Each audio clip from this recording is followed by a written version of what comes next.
You've probably seen the headlines over the past few weeks. Trade war underway.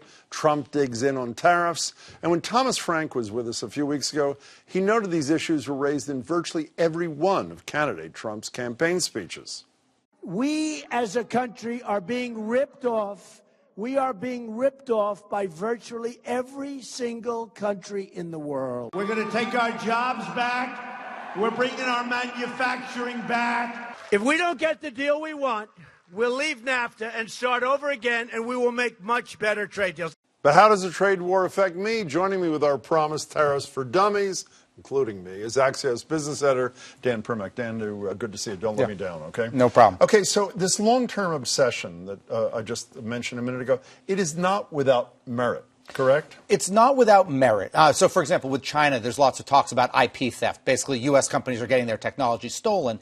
But for Trump, it's a scoreboard thing. It's like a Red Sox score, right? If the team is down by 3, well, that's bad for the team.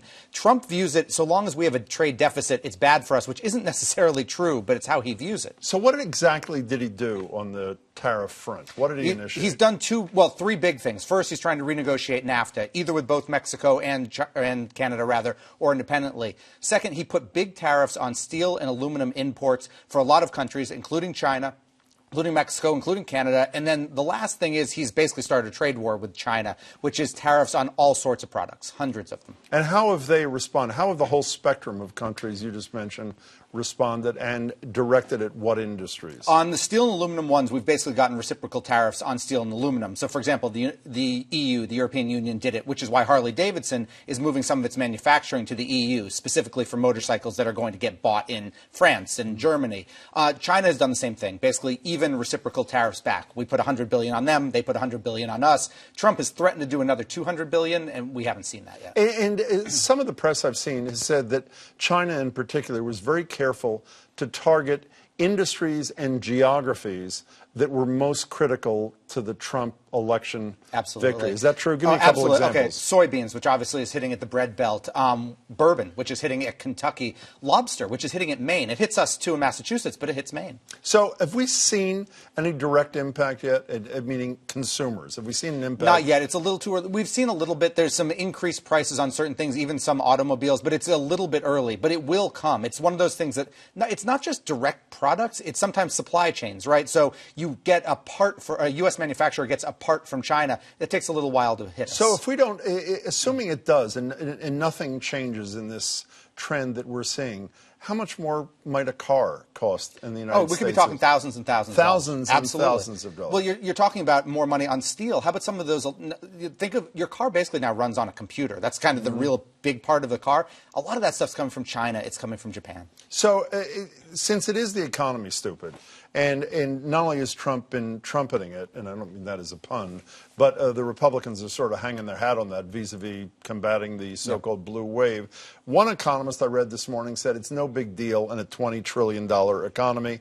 Another economist called it our economic Afghanistan. Who's right? Well, let's take a Trumper. Let's take Gary Cohn, who was National Economic Advisor. Now, admittedly, he was not the protectionist side. He was more the global trade, free trader side. But Cohn said recently, maybe a couple of weeks ago, this could actually basically even out the tax cuts in terms of economic growth. And that's why he quit, is it not? It's a big piece of why he quit. And is that is there conventional wisdom, or does it depend on where you're coming from? The conventional wisdom generally is that free trade overall is good. And look, definitely, China's doing things that are not good. There are some problems, for example, with what happens with dairy in Canada. But in general, this is a problem. And remember, we are a country that adds debt every day. China's the one who buys most of that debt. China can really hurt the U.S. if it wants to. New York Times had a story the other day, and I'll paraphrase. It said something like, Donald Trump surely knows how to start a trade war. It's not clear he knows how to end one. And they even quote Trump saying trade wars are not easy to win. Are not easy. I thought he said are not. No, he said they are. Trump said they are easy, yeah. So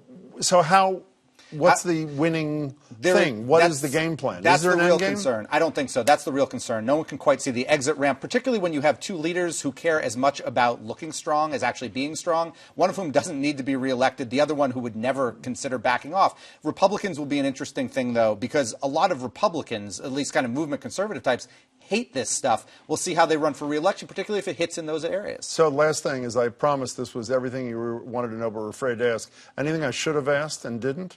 The one piece of this which will be complicated is North Korea, which is theoretically complicating the trade in China. But no, look, it's a mess, and there is no way out. It's the reason we don't usually get into trade wars. I almost understand it now. Thank you, Dan Primack. Thank It's you, Jim. great to see it. Dan Primack from Axios.